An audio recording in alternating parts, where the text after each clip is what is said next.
We have delved into marketplaces, extensively, and noticeably absent, from our program, while we've had some, mentioned from our earliest, executive keynote leaders panel.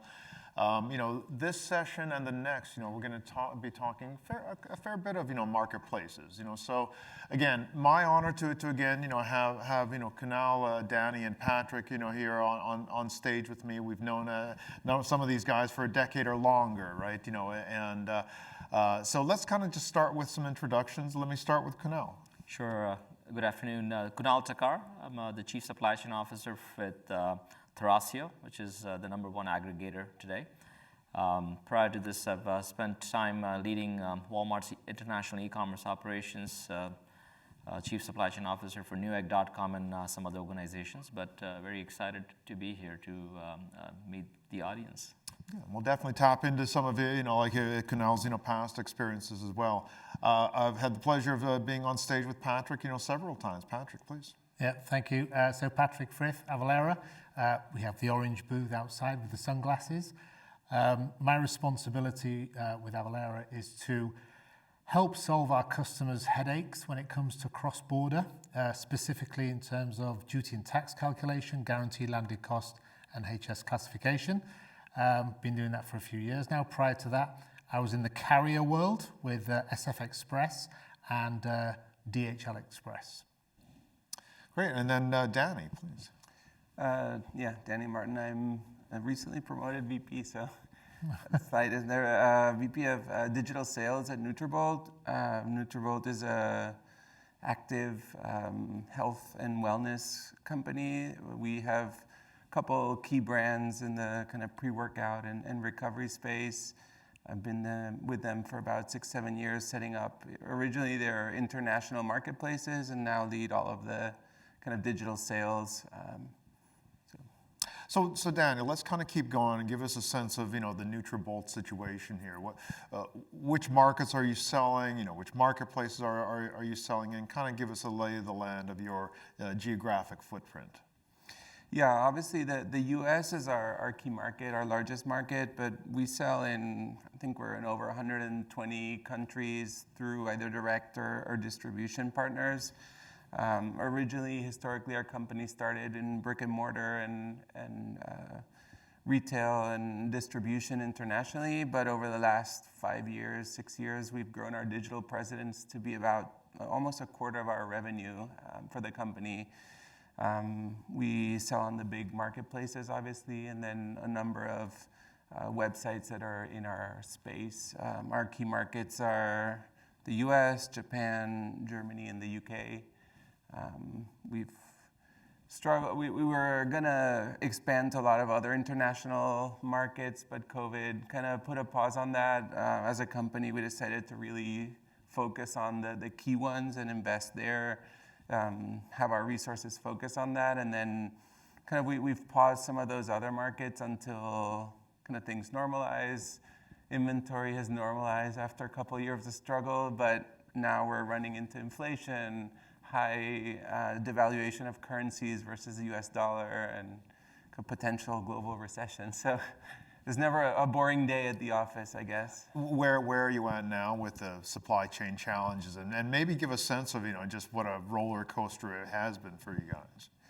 Yeah, I mean, we as a team worked on diversifying our manufacturers and sourcing, which really helped kind of when COVID started initially, like suddenly if your manufacturer didn't have the ingredients or labor wasn't there, you were shut down and didn't have the right products. So kind of by diversifying that, we've been able to get through some of the issues that happened without having our inventory impacted. And now we're in a very healthy position and kind of working hard. Now our sales team is working hard to push it all out and make sure that we get it to all the right customers. That's good. And again, with Kunal's urging, we'll talk a little bit more on inventory management in a second here. But Patrick, let's kind of, pull you in here and just again, provide a little kind of a broader picture of, what's happening from, a global trade and tax and compliance. Obviously this is an area that you have, specialized in, for a long time. You work with brands, that sell, like on Amazon and other marketplaces and such. What are the trends that you're kind of closely watching from a, bigger picture, and what are things that, like our community needs to know? Yeah, so I'd say, two trends taking place at the moment, unfolding with our existing customers as well as, new customers that we're attracting. The first, as you were talking about the pandemic and coming out of the pandemic, that was confusion for everybody. And then we move into potential, recessions around the world. We're seeing organizations having a look at, where they are with their sales figures. They're falling short of their targets because their domestic markets or their immediate regional markets are tightening up. So they've still got to hit that top line. So where do they go? They get very creative in how to create revenue. One of the ways is they go beyond the markets that they're currently selling in. So they're actively looking at markets around the world where they don't have a presence. That they engage us to help them with that compliance and the tax solutions associated with going into new markets, so we have that visibility.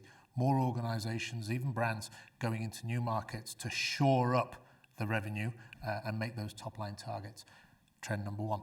Trend number two, I would say, is the complexity, the increasing complexity that we're seeing from governments around the world. A lot more governments are wanting to know what's coming into their country, okay? Specifically, how much duty they can collect off that. So valuation, very important. Classification of your products has to be accurate. And also around the world, we're seeing de minimis values drop. So less of those low value postal shipments, getting through. More about declaring what's coming into the country. So governments who are all a bit short of money at the moment can collect the revenues that they're owed. Interesting.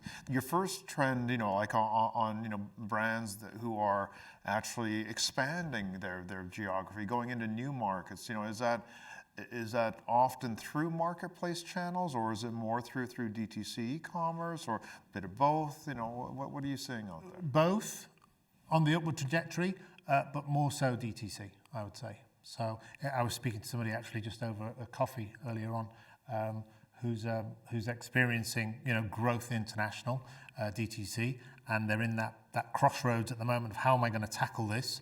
Do I put boots on the ground? Do I work through a partner? So just a conversation at the coffee stop is very, very typical to the conversations we're having with customers day in, day out. Mm-hmm.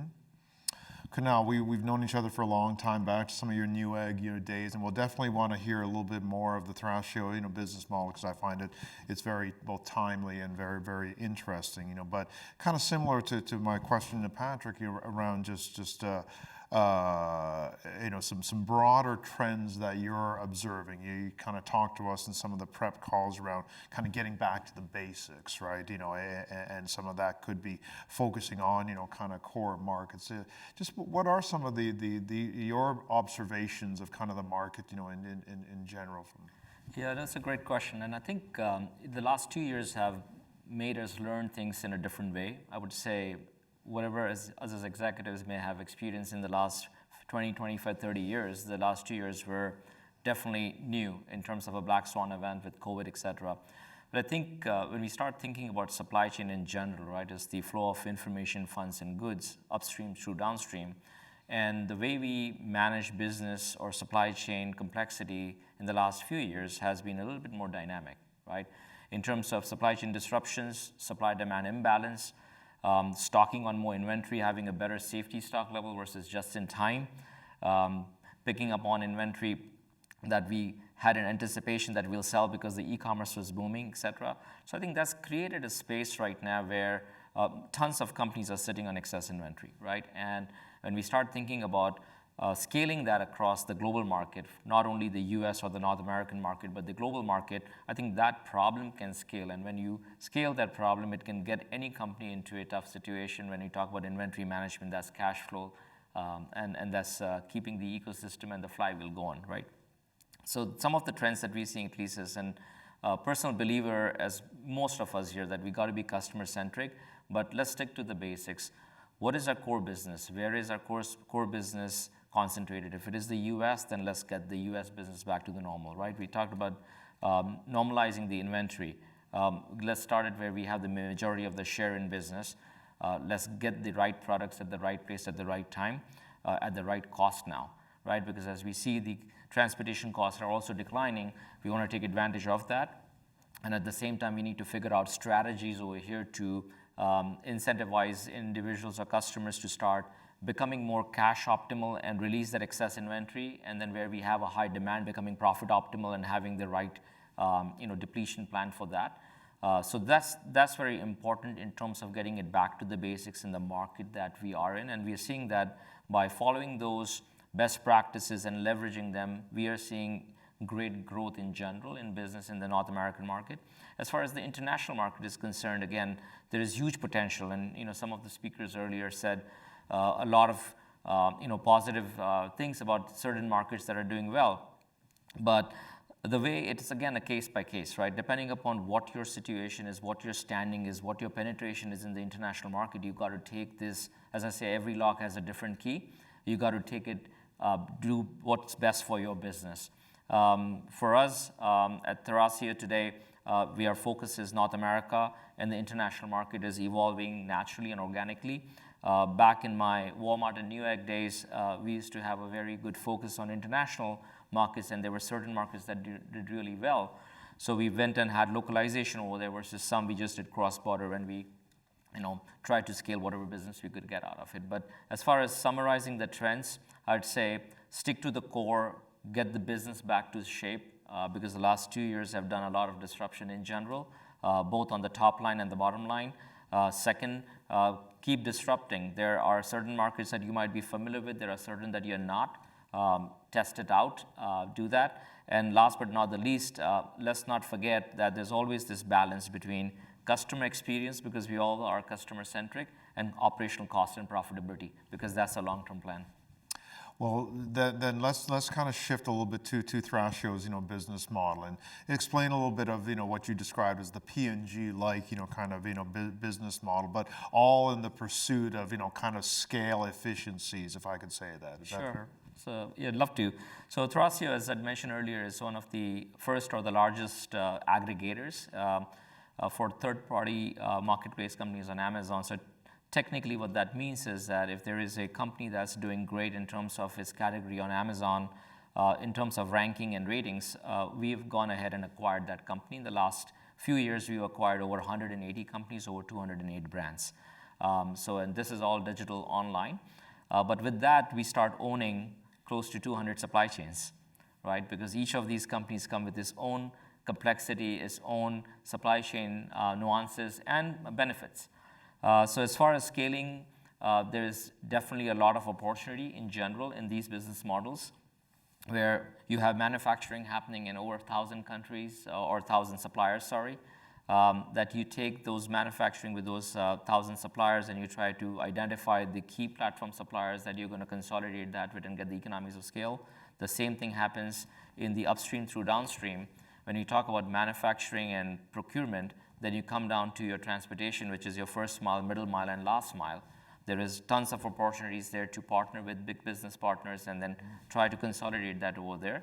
And last but not the least, in the warehousing world, which is the 4PL or the 3PL world, where the pick, pack, and process might be happening across multiple 3PL sites that can get consolidated globally into one.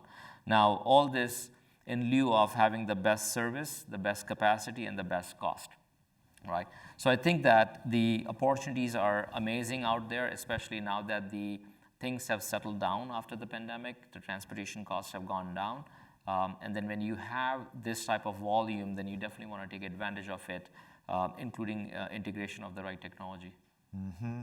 No, I mean, it seems like this is, again, perhaps the next phase of, of marketplaces, But I want to kind of hear, I wanted to shift to more some of the inventory management, topics, and Danny, I know you kind of alluded to some of the channels, international channels, distributors, and so on.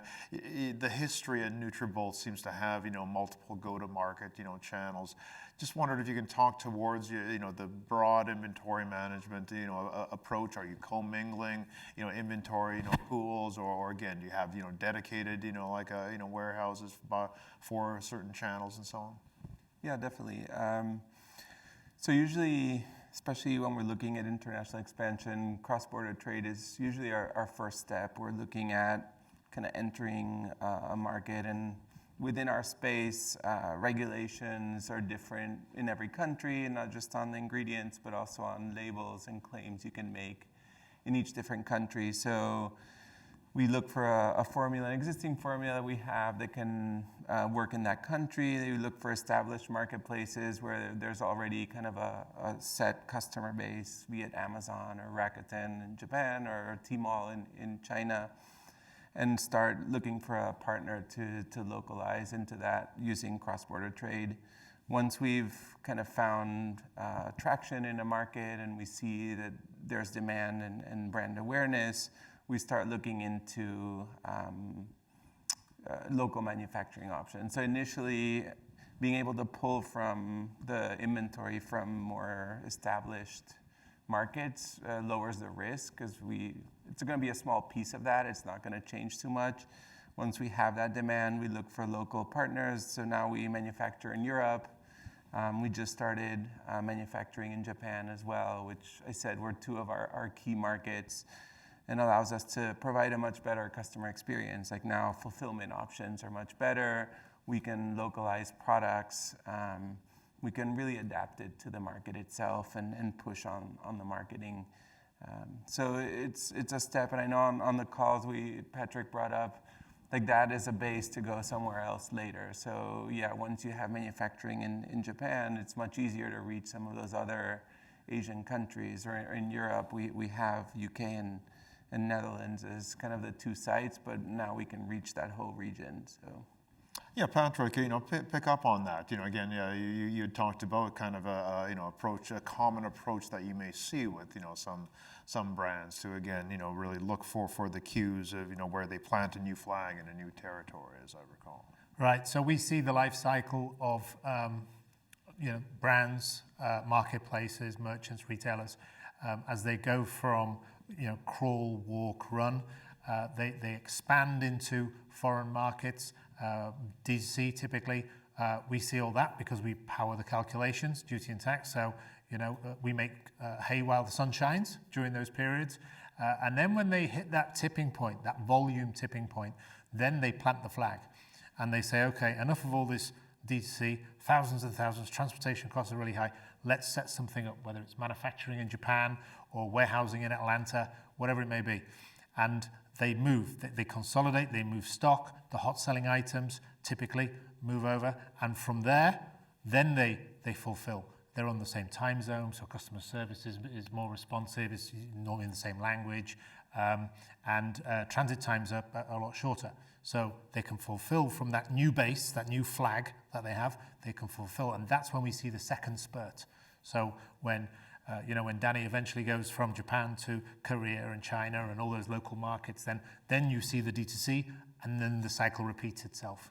So it's interesting as an organization that powers those individual shopping cart calculations to see the volumes ebb and flow as our customers go through the crawl, walk, run. Right, so kind of really becoming a regional, hub, essentially. Danny, you kind of said you're not quite there yet. Is that right? Kind of serving cross-border from, say, your Japan? Well, we just planted our first flag, so we have to grow that market and make that work. And then from there, definitely we'd look at other regions. I know kind of Singapore, like some of the areas that you were showing earlier in graphs on like high growth opportunities, Southeast Asia would be something that currently they're not big enough for us to tackle from the US, but if we had something more local and could kind of fulfill from Japan or something like that, it would definitely open more doors in the region. Kunal, let's hear from you on your perspective. I know I found it interesting where you talked about a framework or model you have with the customer in the middle, and the supply chain ecosystem really kind of surrounding the customer. And you were in a subscription business, right? That's right. Yeah. Wine subscription. Yeah. So how did that affect? You talked about kind of really personalized or customized kind of like inventory pools. Yeah, no, I think that's a very good question in terms of inventory management. Like there's the traditional businesses that we have where we can think about the A, B, and the C, right? The fast-moving items, the medium and the slow-moving items, and then we can strategize mirroring the inventory across and then have the right channels, whether it's shipping domestically or shipping internationally through various marketplaces or retail channels. With the wine subscription or personalized wine subscription company, I think the interesting challenge to us was every order was unique because we would have hundreds of SKUs, but a quiz that you would take on what your palate taste is like and what our proprietary algorithm would pick 12 different bottles of wine for you in a subscription would be totally different than what we'd send for Patrick or for Danny or for myself. So you lose that opportunity of having multiple locations across the globe where you could be closer in terms of the customer to reduce the time in transit and the shipping cost. So it had to probably come up with some unique solutions to manage that inventory. Otherwise, it would be mirroring inventory across the globe in like 20 or 40 locations, right? Which could not be economical for a startup our size. So one of the theories we used outside of the traditional was that we created pre-packs. And we said, we're going to have the most popular 6 and the 12 bottle pre-packs that we're going to make available closer to the consumer to get it on demand when they want it. But again, that's one of those unique situations where you have to make a decision which suits your business, and then that's how we managed our personalized subscription business, so that way we could give the customer the experience while manage our profitability and cost as well. Yeah, very, very interesting with that subscription model. But I'd be more interested in how the wine taste and matching algorithm works or not. But let's spend the last couple of minutes here talking about China, because I know that's also a topic that in past Gelfs we've talked extensively around. Danny, you and I have talked about the NutriBullet business that's been kind of a challenge in securing a local team leader. Tell us how you're working today in China. Yeah, it's definitely been one of my bigger challenges over the past few years. When I had someone on my team, a regional lead, helped us kind of set up our brand there, get into the right platforms, localize, grow our business, and then that person left the company, and trying to manage that from the US. Many times you can't even access the platform. You don't have a Chinese phone number to log in. So I had to look for partners to kind of help manage the business. And then, as I said earlier, with COVID, we decided to focus on some key regions. And one thing I'll say, if you want to go into China, it's not just the sales side. You need support from every part of the business. And the resources weren't there from the accounting, legal, logistics side. So we decided to find kind of a partner that we could wholesale to and have them kind of start the growth there, and then in a few years when we're ready, maybe kind of turn it back on and take it in-house. So we found a partner called Pattern that has a good presence in the region, knows our category and the customer well, and then aligns in that they grow with long-term in mind, so profitable growth and kind of building the brand from the bottom up. So yeah, we're starting. We've been working them for 6 months and kind of have our inventory normalized now, and hopefully we'll see an uptick in the region. Yeah, it's almost the digital version of the old distributor model. I mean, we often think of a Pattern as being kind of a digital first distributor in a sense, but. And just so many different moving parts there, and regulations and like ways of working that are different from almost anywhere else that I've managed. So you definitely need very, very localized knowledge of the market. Patrick, you had mentioned that we saw some of the earlier data points on the Chinese market being obviously very soft, but you said you're starting to already see signs of recovery. Is that right? Yeah. So not in terms of Chinese consumption, but more our service to Chinese marketplaces. So a few of our customers over in China are the marketplaces, the big marketplaces with hundreds of thousands of merchants. And what we're seeing there is the streamlining and the provision of consistent transportation supply chain solutions. So rather than allowing the hundreds of thousands of merchants to choose the way in which they ship their products to the rest of the world, the consumers in the rest of the world, they're looking to bring that in-house, control it a little bit more, because, of course, as a marketplace, it's your reputation. It might not be your product. It's a seller on your marketplace's product. But, you know, some merchants are sending it 2 or 3 days. Some merchants are sending it slow boat. It's taking, 30 days. Not the image that marketplaces want. So they're consolidating it and making sure that they're compliant, which is a big thing, compliant into all these different markets around the world.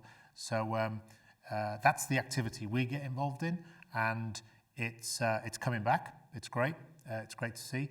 A lot of people saying second half of the year. We're already seeing it now because they're preparing for the oncoming boom and recovery. So we see that upstream. We see that activity upstream in terms of compliance and getting all their merchants, rowing in the same direction. So their brand is represented. The marketplace's brand is represented appropriately. Yeah, that'll be interesting if the standardization really leads to again just making business easier to do. There. I mean, Kunal, you've had extensive experience in working in Asia. I mean, are you seeing some similar things like that? Yeah, similar. And again, the experiences go back with the localization and the globalization concept. With Newegg.com, we had a local presence over there, and we're continuing to see that trends over there. The consumption is huge. With Walmart, there was a partnership with JD.com, and then that drove the sales more than driving it on Alibaba or any other Tencent or other websites.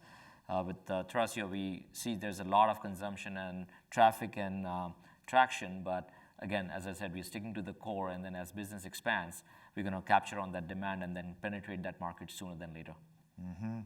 Yeah. Well, again, I know that we are out of time now. I want to thank the 3 gentlemen here very much for joining me on stage, and I wanted to invite my next panelist up here. So thank you very much, guys. Thank you. Thank you. Thanks.